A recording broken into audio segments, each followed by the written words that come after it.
we're very excited to welcome you all at India Science Festival. And with that, I'd like to request Dr. Sara Iqbal, our moderator for this session, to take it forward. And the session is going to be quite an interesting one. So just want to tell our attendees to stay put. And with that, Sara, over to you. Thank you, Shruti, and no pressure, Minhaj and Munmun. We have to make this a very exciting session.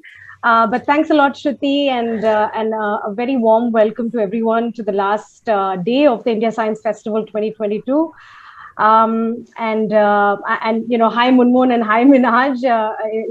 I'm really excited to be talking to you about your upcoming film, written out of history, forgotten Indian scientists, that feature three lesser known Indian scientists, perhaps not lesser known in the scientific and medical communities in India, but not very well known to the world at large. And I think films like these are important not only because they tell exciting stories of scientific discoveries of science, but they also humanize science. I mean, they tell you that there are people working as scientists. They are the ones who are generating this knowledge. They're the ones who are behind these scientific discoveries. And at the end of the day, science really is a human endeavor, like everything else.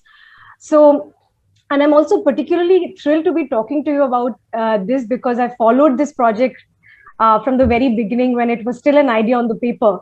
And now to see it come alive, quite literally is just wonderful.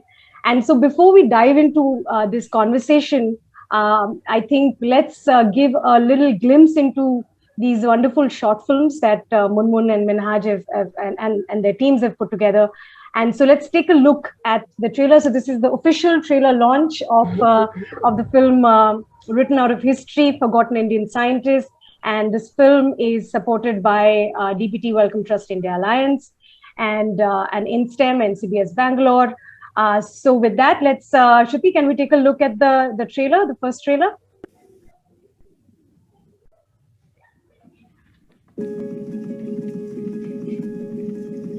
In those days, I did not hear from any woman in India who had made a mark in science. Academically brilliant, she had vision, she was bold, and she would see to it that her point of view is taken in a male-dominated academic world as well. Shipra Guha made a very momentous discovery in the year 1964. Can you produce an animal or a human from the sperm of the male parent? So that is the wonder of this discovery, that without involving the other partner, you are able to generate the next progeny. What that discovery did at that time was, it placed in the hands of the plant breeder an important method for breeding. She went through a lot of hardships, a lot of hurdles, a lot of struggles, but she never brought that home.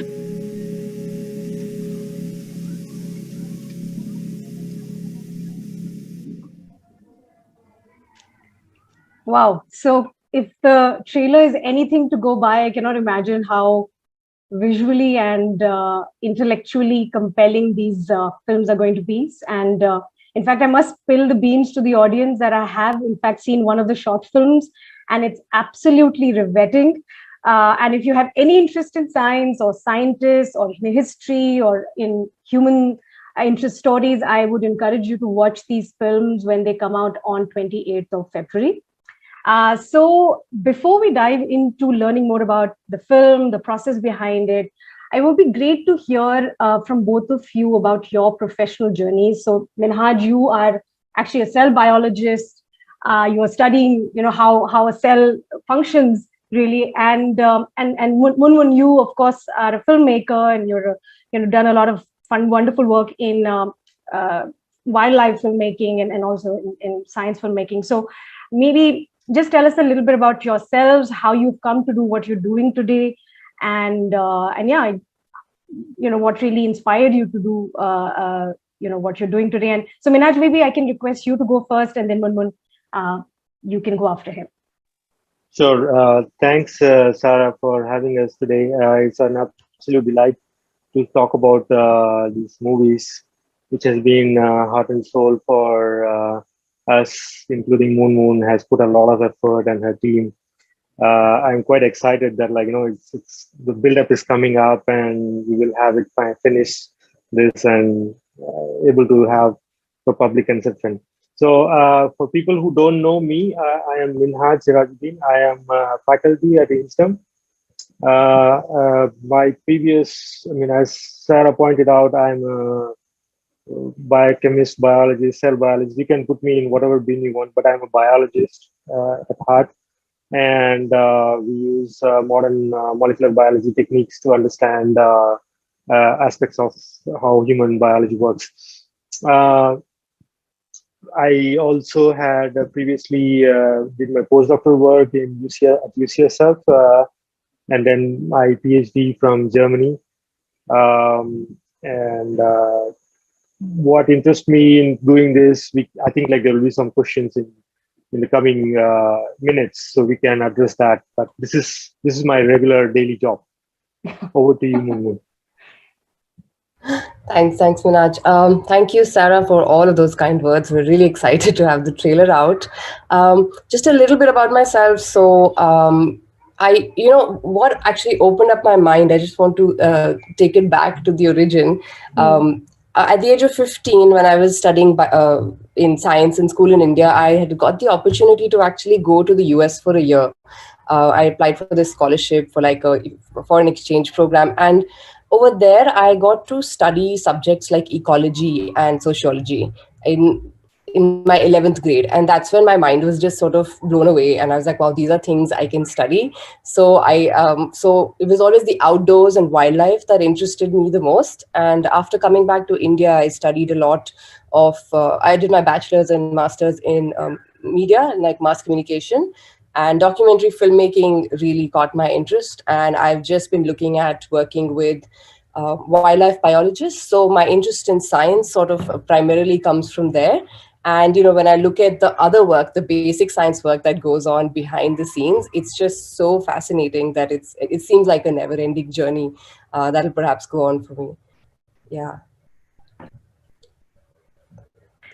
That's great. Can you hear me? I'm having some troubles with my network. I can hear you, but can you hear me? Yeah, now we can hear you. Are you able to hear me now? Yeah, I'm just going to switch off my video for a bit. Okay, good. Apologies for that.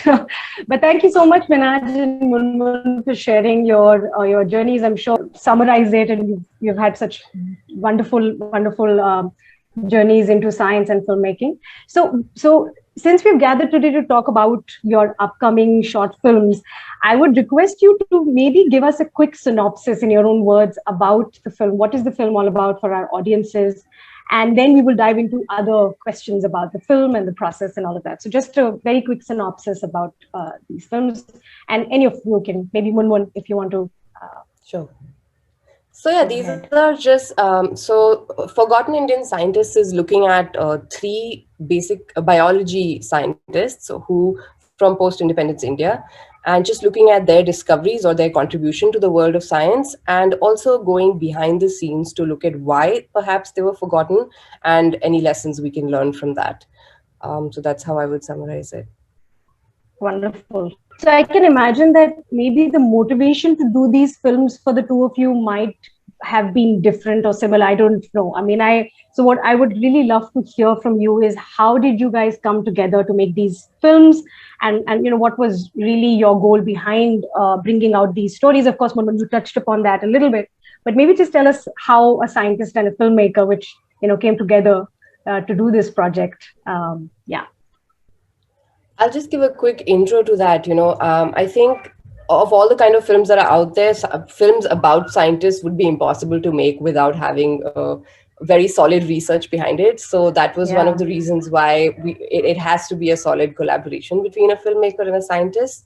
And a couple of years ago, I think for me, I've been very lucky to meet people who are interested in science communication in India. So I've been filming with somebody like Nandini Rajamani, who's at India Bioscience, and we always wanted to also make short explainer videos or scientist videos showing the lives of scientists and the work they do, the behind the scenes. But things just didn't materialize then. And over the years, I just met more people at NCBS, and Minhaj and I met, and we wrote to India Alliance. So it was always good to meet people who also want to, fund this kind of work, give it a platform, talk about all of this behind the scenes stories, which would never get the light of day otherwise. So my motivation is to just tell more of these stories, which we have billions of in this country, but people probably don't know.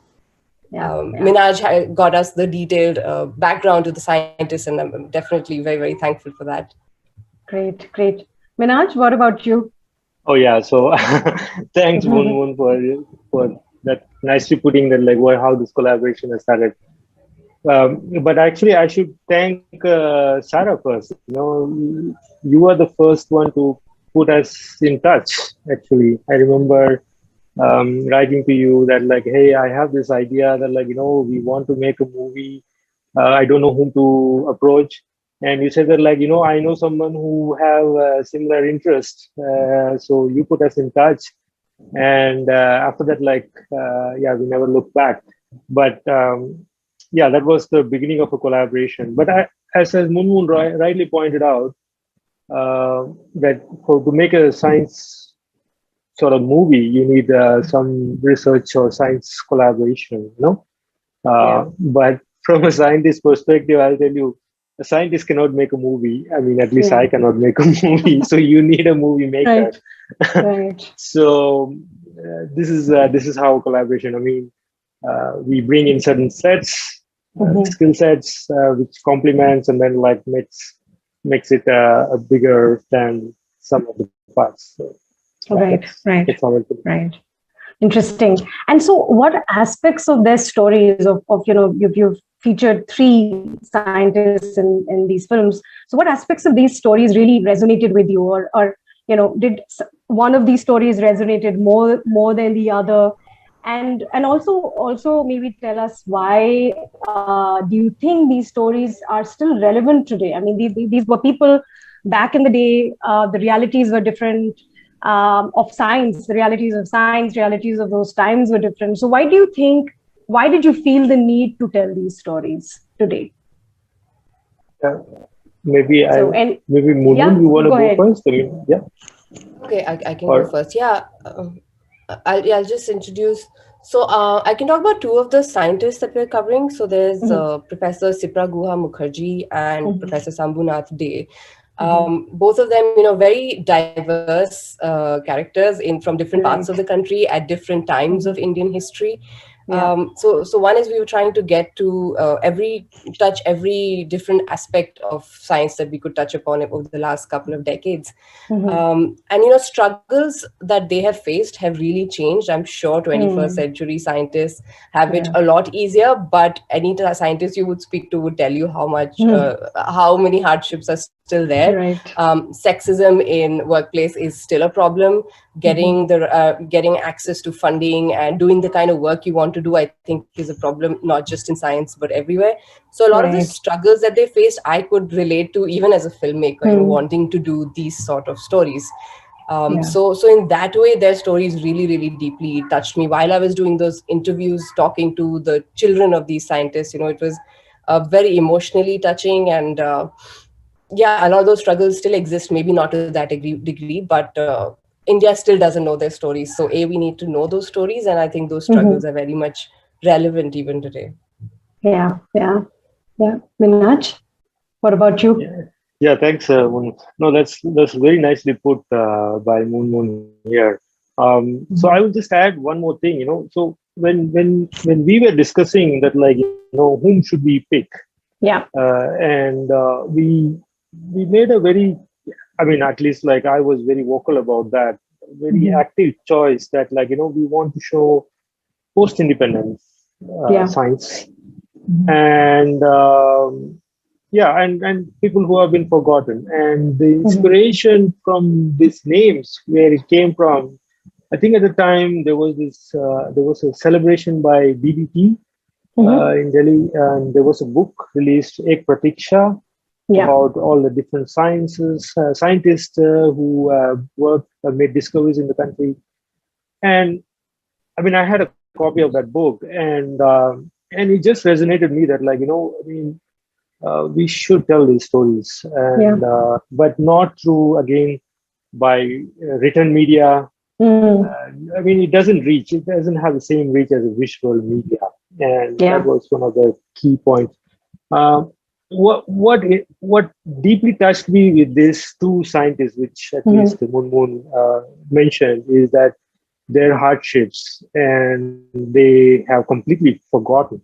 Even if you ask about Shiva Guha Mukherjee's work, some few plant biologists are like, yeah, I know that work, the half-life generation. Yeah, I have read about this in textbook or in my college. Beyond that, like, they don't know. Right. Same goes for Day's work also. Yes. That, I mean, in the movie, at least, you will see when it comes. It's like fascinating that, like, how we completely ignored that. And I mean, how many people know that he discovered the cholera toxin? Toxin, yes, exactly. So I think these stories should be told, and that's what actually deeply affected me. Completely agree with you, Minhaj, and that even as students of science and having studied in the country, we don't know about our own scientists, and we may have read their names in textbooks, but we don't know anything about their contributions, or we don't recognize them enough. So I think it's really important that we kind of tell this generation and the future generations that such path-breaking discoveries were made in India and by Indian scientists. So it's really wonderful. So while Munmun, I mean, what is I want to understand is that there are a lot of documentaries and films on science that have been made outside of India. Of course, we know that, and but we don't really have a lot of high quality science films or science-based films being made in the country. So, what kind of references did you use for these films? I mean, did you look outside of the country? Did you have a lot of inspiration in the country? So, just a little bit about that process. So definitely couldn't find much in India, and which again spoke to the fact that we need to make more such films. I watch a lot of online content right now. If it's not like big films, even like short videos is something I'm very much interested in.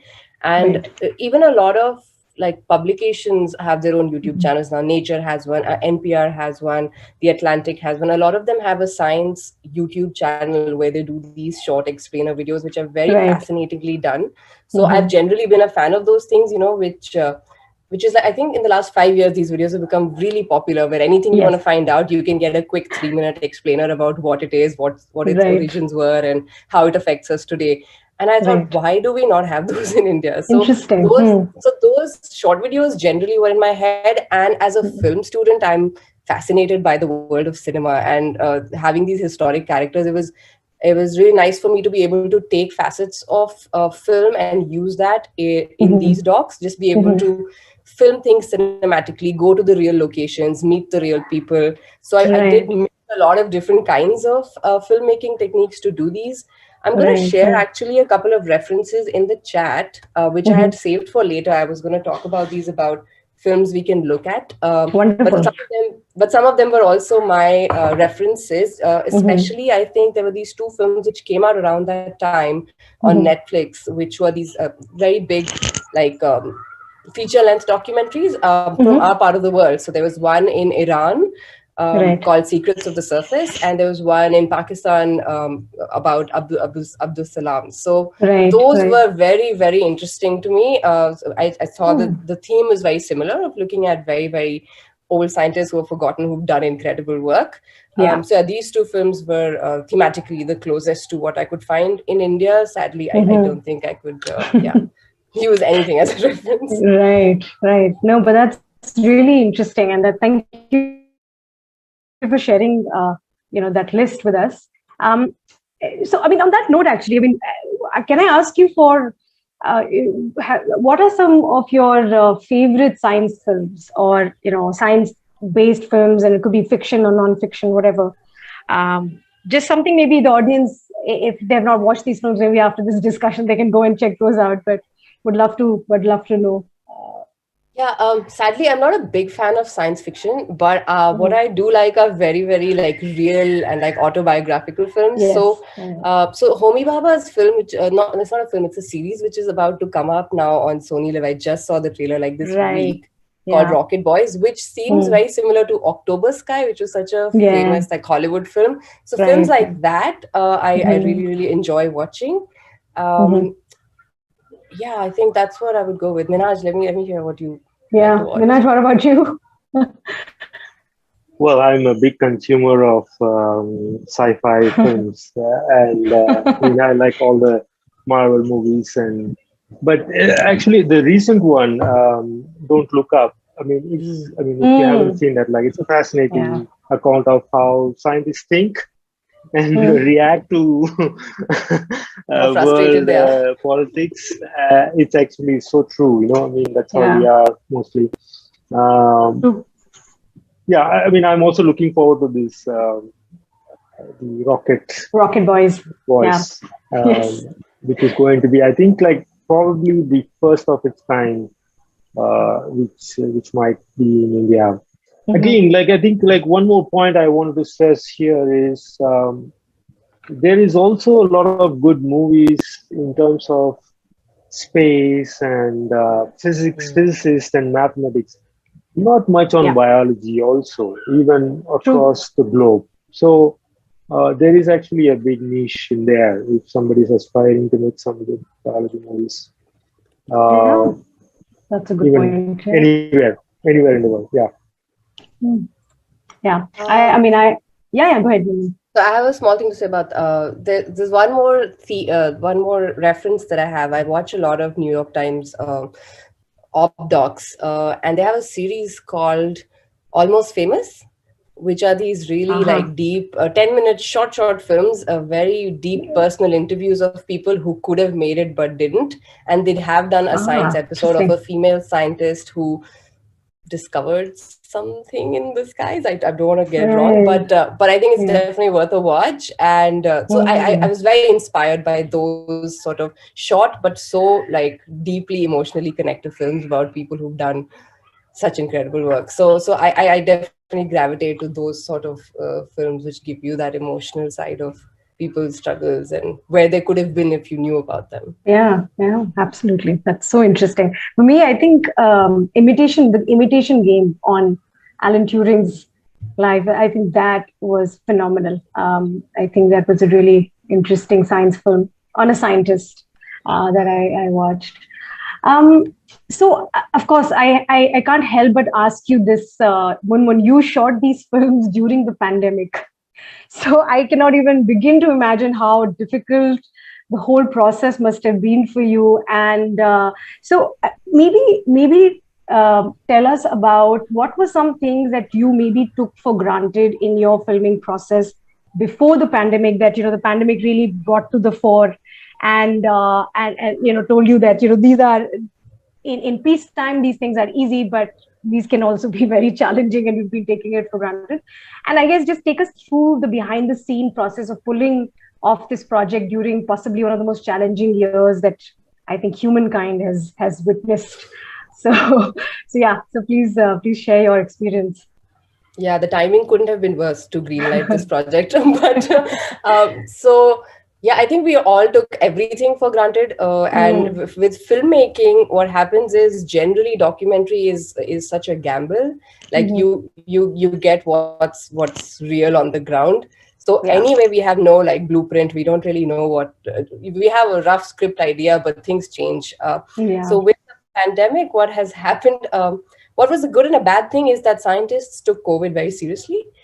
Which is amazing because most people in India did not. But it was really terrible for the shoot because they took it very, very seriously. So nobody really wanted, throughout 2020-21, nobody wanted to meet people for a random interview. Everyone was nicely shut in their homes. Institutes had extremely serious regulations and COVID protocols, which is good, but it definitely meant that we couldn't do like a charted out shoot schedule where you go and finish in 5 days and come out. And usually documentary shoots are very fast paced. You just sort of, you don't waste any time. You slot 1 week for one film and you meet one person after the other, which is what I did with Sipra Guha Mukherjee's film. So it was luckily just the week before the pandemic began, and I was in Delhi for that shoot.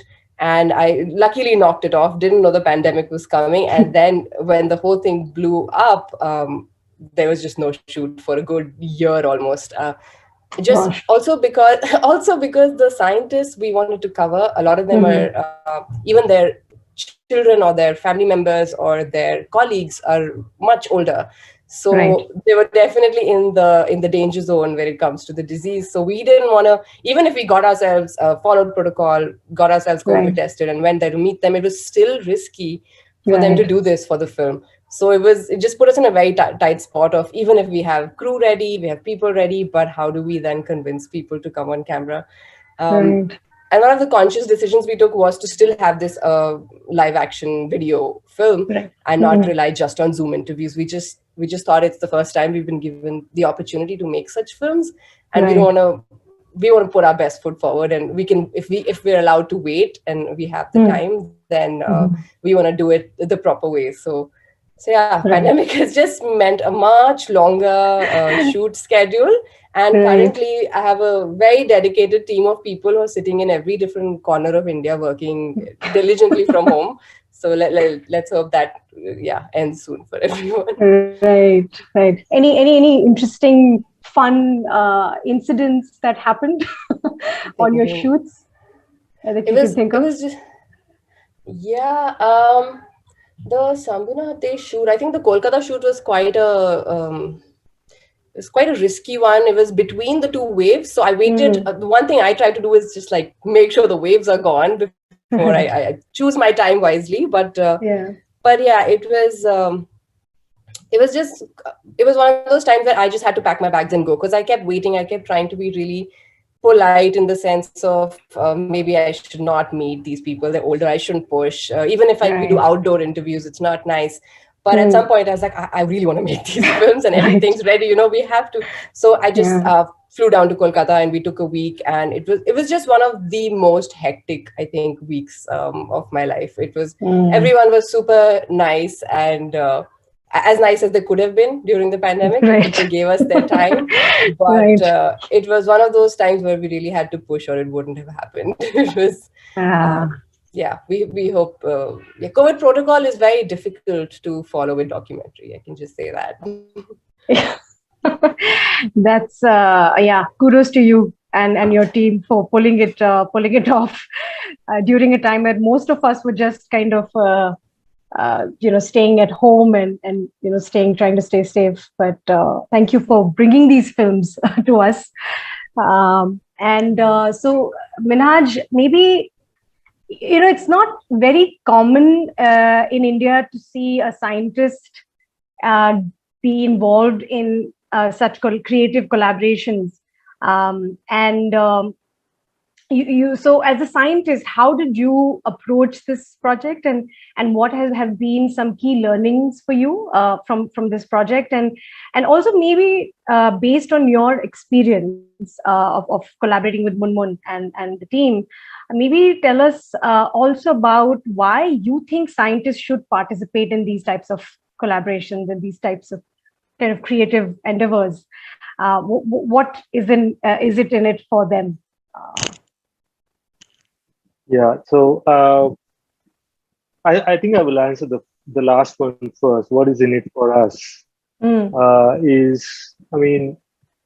I think we definitely have a responsibility in some sort of, I don't want to sound like a cliche saying that, we have to communicate science, all those things, it's given. There is no way getting out of it.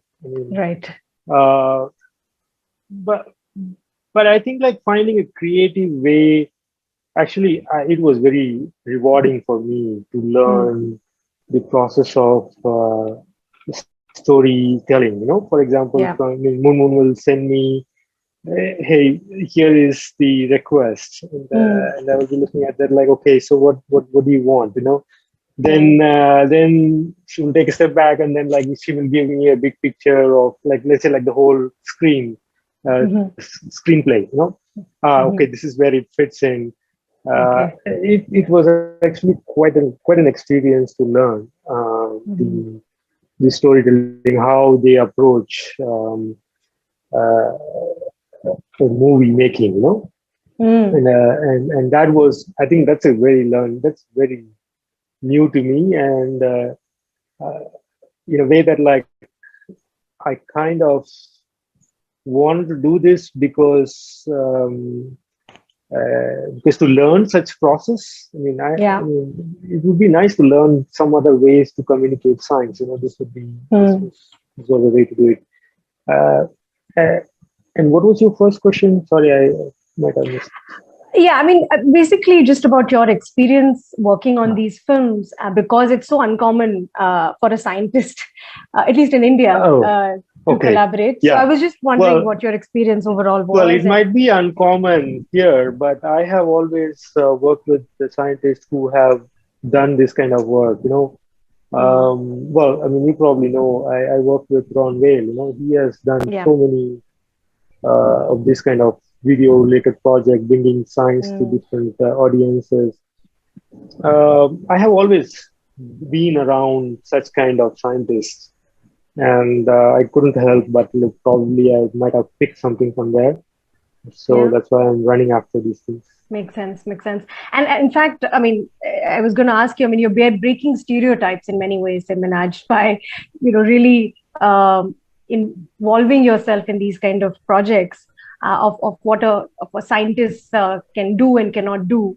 And in fact, somebody has also asked, you know, what role do you think films play in breaking these stereotypes about scientists? So what do you think, what kind of stereotypes do you think these films are going to break about scientists? Well, I mean, science itself is a very creative endeavor. Right. I mean, you have to be very creative in coming up with a solution for a problem which you are going to address. Right. And I don't think that like how it cannot be applied to any other creative media. Right. You can actually translate to any creative media. And breaking stereotypes. What would the world will learn? So, people think that like scientists are very unapproachable. I mean, rightly so, because when Munmun will testify that like when you write to such people, barring very few exceptions, most of them will say like, yes, we would like to talk. Yeah. So I think that message can be also communicated through this media. Right. That scientists are approachable. They're not scary people. No, they're not. You can talk to them. They're nice people. Yeah. That's a good point. Munmun, what about you? What do you think? Yeah, you know, within the process of this film, I just got very lucky with having Minhaj as the collaborator, because he really trusted me a lot, which sometimes when you both have like say an equal footing within the project, like I won't name names, but I worked with people who would say want to give a lot of film inputs, for example, and try and be a scientist and a filmmaker. But here I think this is the first time where both of us like stood in our lanes, and I think we've been able to achieve a lot because of that, where I was like, I will give inputs on this and you will help me with the science of it. And you know, just even the in terms of the stereotypes we'll break, I think the three films themselves thematically break their own stereotypes. We're talking about cutting edge science that's happened in India in the 50s. We're talking about a woman who is very creative, has run a family, and talking about has made major discoveries and what you know, all of that meant for a woman in the 60s. And we're looking at people who've put other people's or industry, you know, the entire network of scientists ahead of their personal careers, and you know, looking at science in that sort of a wholesome way. So the three people that we've picked, I think, give a very nice overview of what science in India was and can be. Also, in terms of the making of the film, you know, I wanted to talk about the team that I had in terms of the the making was one of the first times where I really had to step back. I was like, I usually work as a single one-person filmmaker, so I'm now starting to step back and hire more people who are better at what it is that they do. So with this particular series, it was more important than ever because you don't want to get the science wrong. Yes. So yes, we have Minhaj helping us with the basics of the science, but then how we show it visually. Does the animation look okay? Do we have the correct names, years of scientists, and do we have the correct discovery? Is the discovery being shown in an authentic manner? So a lot of those things had to go in. So I worked with an incredible group of 4 to 5 people who've pulled this off. I work with Ramaluri, who has studied science communication in New Zealand. So it was one of his original ideas was to do this sort of films in India.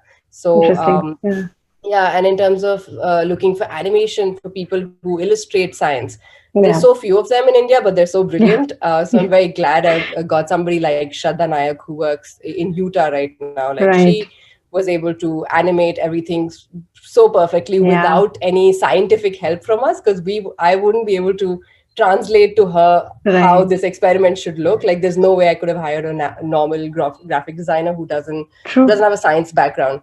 So people like that. And for example, with the Sambhunath Day story in Kolkata, I just got very lucky. I worked with 2 assistant directors who lived in the city. So they speak Bengali. They had to physically track down Professor Sambhunath Day's son and grandson.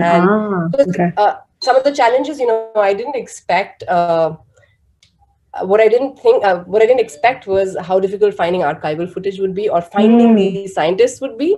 I just thought, they're famous scientists. We'll just Google their names and things will pop up. And that did not happen. And a lot of museums. I just don't think archival-wise we have that sort of ethic that the rest of the world has. So it's really hard to track these people down. So the group of people that I worked with really made it happen, and it had to come from all kinds of scientific knowledge and collaboration with people on the ground in these cities and in these universities. So there was a very beautiful collaboration that I learned, I think, through the process of this film. That's so wonderful, and you're so right about, I think, science archiving. I think that's an area that needs a lot of work in our country. I think we're not very good at archiving. Of course, NCBS Minhaj has a very nice archive, and Tata Institute of Fundamental Research, TFR, also has a very good. But I think we definitely need to do better when it comes to science archiving. And thanks for bringing that up, Munmun. I think it's a really, really fantastic point. So I also, Munmun, while you're on this topic of filmmaking, I mean, there are a lot of people who are interested in science filmmaking. It's a very kind of niche area, right? And not very well explored in the country. So, I mean, what do you think? Is it an exciting time to be a science filmmaker? Because of course there are so many outlets now today to showcase your work, and there's, like you said, YouTube, and there's so many other OTT platforms that one can put up their films on. So I'm sure there is a general push to visual communication and to films and stuff. So do you think it's an interesting time for science filmmaking? And if there's somebody who wants to pursue a career in science filmmaking, what kind of challenges do you think they will encounter, or they should kind of keep in mind and not get deterred by as they get on this career path? No, I think right now is a better time than any other time in history to be a science communicator.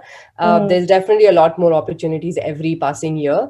YouTube itself, like if you just want to start, if you're even a high school kid right now, you could have your own channel and do 1-minute videos of simple explainers, and that could be your way into something. So definitely ample opportunities right now, and it's a shame that it's such a niche work area within the country, and that has more of a problem with science communication in general and documentary filmmaking in general. Like, we just haven't nurtured that as art practices within the country. So that's not a specific problem with science films. It's a problem with documentary films. So you will face those generic challenges of where does your funding come from? Where do your jobs come from? Where the stories are there. The interesting part is India has too many stories, and we don't want to keep having people from the West coming in and making them. So I think the more you train yourself right now, it's sad to say this, but like if somebody wants to make films on climate change and science in India or on women in science, there's me and maybe like 4 other people who will come up, and that's sad. Like it shouldn't be that way. A lot more people should have been trained by now to be able to have those, because a lot of people have those interests. It's just that we haven't been able to be skilled in the right way to take it forward. So I think but every past, like 10 years before, people would have really cribbed about this not being a career at all. But now you have the options to learn online, apply for jobs online, approach OTT platforms, work, sort of make this a career. With more online platforms, I think things will definitely get easier and easier. Even with the Homi Baba film, I'm really excited to see the series because it's one of the first times it looks scientifically authentic, yet very entertaining. So that's which will only come about when people are skilled both in science and in the art of cinema. So I think now's a good time to do that. There's definitely a demand for it, and we have the stories for it. Yeah, you're absolutely right. And so where do you who funds these films? Like where do you go to get funding? Of course, India Alliance funded this. India Alliance does. but who are some other players in this space right now? Okay, so the government does a decent job. So like one of the first places when I was starting out was PSBT, which is the Public Service Broadcast Trust, which would have these grants. So I've always come in through the grant system. So I only now am I entering more of the television broadcast system after having a couple of years in the field, which is a lot more competitive. So say things like Discovery, Nat Geo, those sort of places will not take your proposals unless you come with a lot of experience and they solicit the proposals from you. I think the way to build your name up is by making your own films if you're not getting the funding from elsewhere, or if you're not joining a production house which already does this sort of job. I didn't take too much of the production house route. I always applied for grants. So PSBT would be one. Films Division also has its own grant system. I'm just thinking a lot of science writing grants also are now moving to more multimedia approaches. So at least these, like just look for documentary film grants within India or even from outside. From outside, there's definitely a lot more interest in stories from this part of the world. So that's also worth looking at. Right.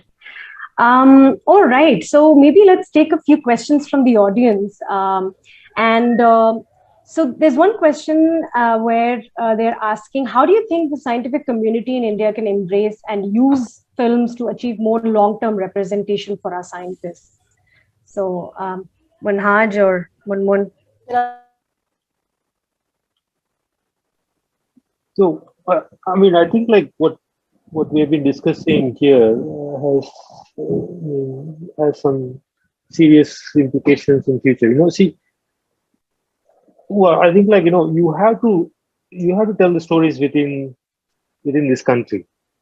If you really want to have some inspiration, I'll give you a very classic example. If you look at the Indian cricket, it has been where it has come from the past 40 years. It's because of one thread of there is an inspiration within the country. If they start looking for inspiration outside the country, we wouldn't have been this far in the Indian cricket. And that has to be built up using this kind of stories that so I can relate to this person. This person has come from this place, and that is inspiring for me to achieve this. That will have a snowballing effect. I think like that is very important, which can be achieved through this media. I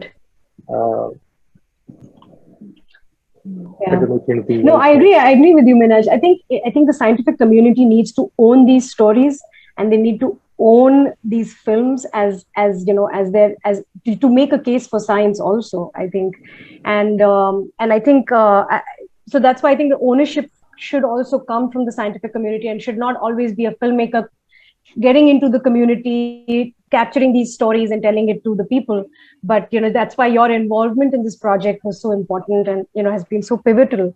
because it kind of shows that the scientific community also wants to tell these stories of science and of scientists. So yeah, I mean, I completely agree with you on that.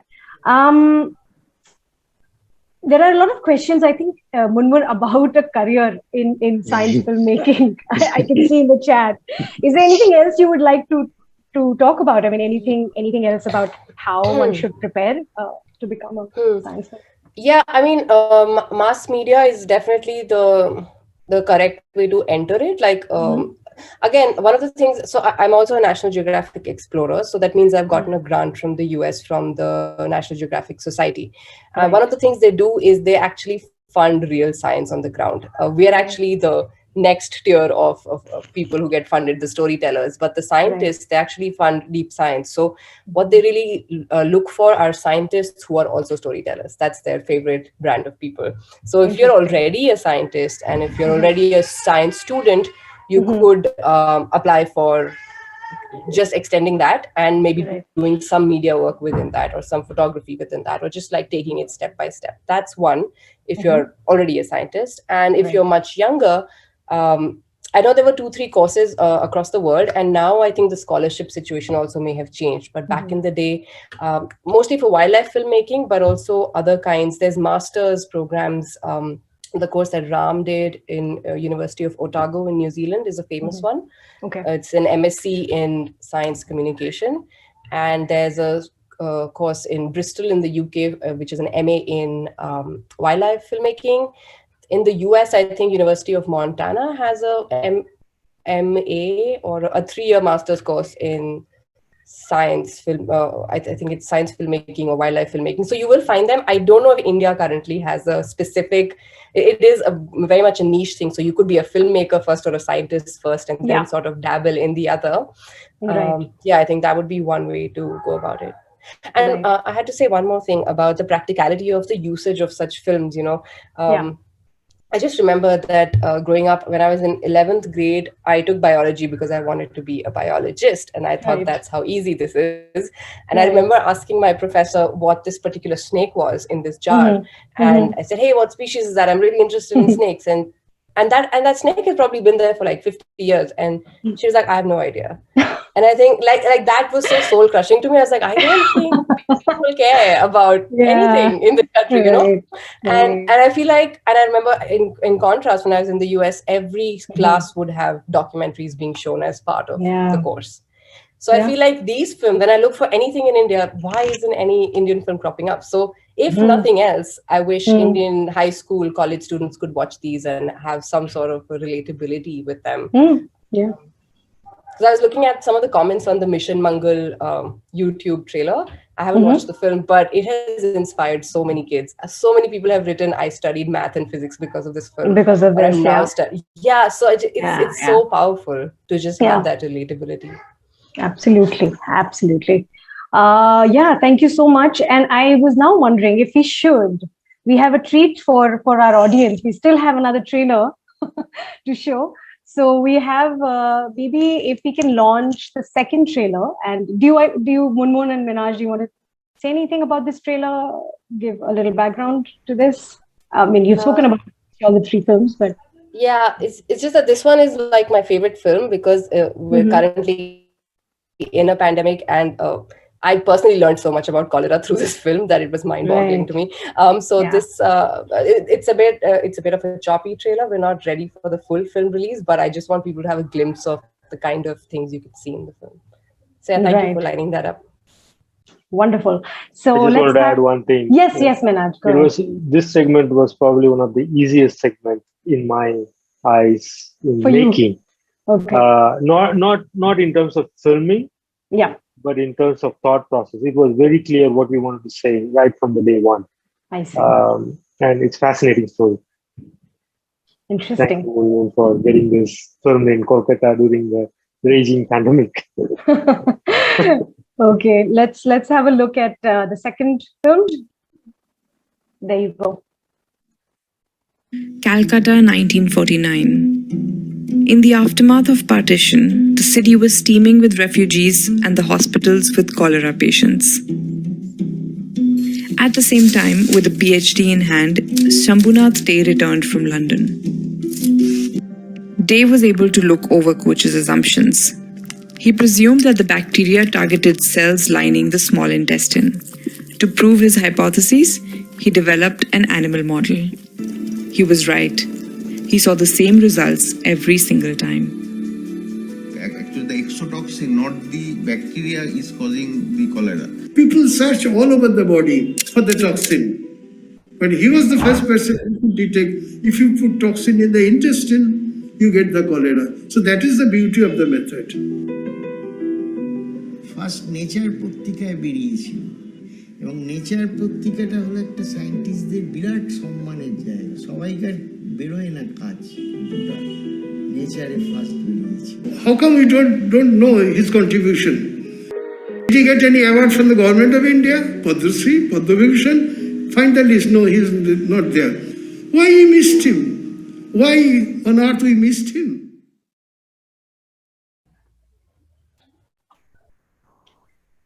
That was very, very fascinating, wonderful teaser. And I'm sure it's got everyone even more curious about, what these films are going to be all about. Munmun, is there something you want to say? Or No, that's it. I mean, there's always a lag on Zoom, but luckily because this is a grant-funded film, I think it'll be open on YouTube pretty soon for everyone to watch. So that can have a very healthy discussion there. I saw some very interesting questions, but I don't know if we have time for them. Go for it. If there's anything that you would like to particularly respond to, I'm just going to read them again. Yeah, but you go ahead with whatever's coming next. Just looking. We still have a few minutes, so we can take a few more questions. Yes, you can take online courses on science communication. Actually, National Geographic has free courses online that you can take on so many subjects. And I'm sure there's more like that.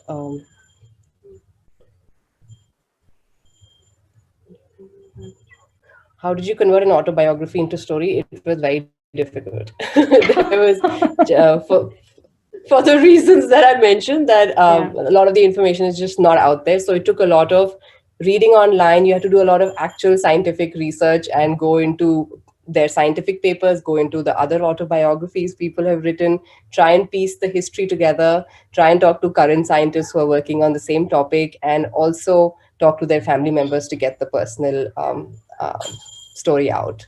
Actually, a lot of the archival images we got on this film are from the family members themselves, which was really lovely, but also a little sad. Like, I literally had to go into their homes and like open their suitcases and see, oh, this is where this wealth of archival gold is lying. And it's, I wish they get better spots after. Yeah. I think that's another very important message these films can convey, is like, we need better archiving of science content, of scientists' contributions. And that's and I think a really nice archive like NCBS will give these scientists that trust in the system, where right now, I mean, these are very personal objects, obviously, so people are hanging on to them for that reason, but I think it can inspire others if shared. And that'll only happen once the facilities are as good as what something like NCBS has offered. Absolutely. It is helpful to have sound technical. Sorry. So I'm sorry. With in the interest of time, we're almost at 7 o'clock. So I'm just going to wrap up and ask you just one last question, which is, can you both tell us why people should watch these films? Just very quick, answer about why invite people to watch these films when they're released next month on 28th of February, and also maybe just very quickly tell them about where they will be released and if there are any plans for another launch. So Munmun, you can go first if you want. I'll just make it quick. So the films will be launched on India Alliance's YouTube channel, and if you just follow me online anywhere, I'll post about it next month, and they should be open for everyone to see. And apart from that, why people should watch it, honestly, it sounds boastful if I say it, but I don't think content like this exists in India. Just real stories about people who work so hard behind the scenes, making science happen. So I think everyone will take away either the emotional aspect of the scientists' lives, or they'll learn something about the way the world works. when they step away from this. Like I personally learned about cholera through this. Like I learned about so many things just in the making of these films. I think you learn just a little bit by watching something like that. Yeah, that's lovely. Minhaj? Yeah, so thanks, sir. So I think, like, why you should watch this movie, because it's our story. Yeah. This is from your country. And even if you have done a science at some point of time, you will probably understand, but you should also encourage your family members or friends who are not doing science to look at this, because we have made every effort so that like it can be reached to anyone who watches this movie. That's why you should watch this, because this is our story. Okay. And where it will be available, it should be available, freely available in a YouTube channel, because this was done by a publicly funded resource from DBT, Wellcome Trust India Alliance Public Engagement Award. So they are the production company in this case. So they have mandated us that, like, this should be available freely to everyone to watch. And we will hopefully make every effort to publicize this so that like it reaches to schools and colleges. And that effort will be the ongoing effort even after the film launch. So I hope you will enjoy them, and keep a watch out for the Twitter handles or social media handles for the launch. And Thank you so much, Minhaj and Munmun. I really enjoyed, as always, talking to both of you. And thank you so much also for making these films. And we need to make more films on science, on scientists. And also films, like you guys said, is a very powerful medium to inform, educate, and empower people. And we really need to start investing in telling more stories of science through films. And I really hope also that more scientists and filmmakers like you, both of you, come together and continue to push these boundaries and also, boundaries of what's possible in this space in the country, so that we can make science more accessible and more engaging. And also so that we can share more stories of Indian science and scientists to the world.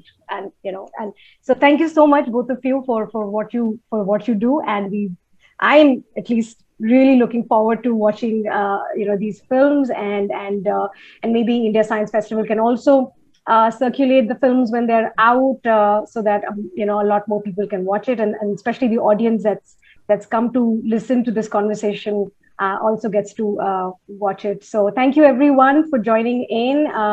Thank you. I hope you enjoyed listening to this conversation, and I'm now going to pass it back to Shruti. Thank you again, Minhaj and Munmun, and all the best with the launch. Thank you for having us. Thank you for giving us a voice and shout outs. Thank you so much to the panelists as well as the moderator. Sarah, thank you for beautifully taking the session forward despite the internet issues. And of course, I'm sure that the audience had a lovely time listening to this discussion. Hey!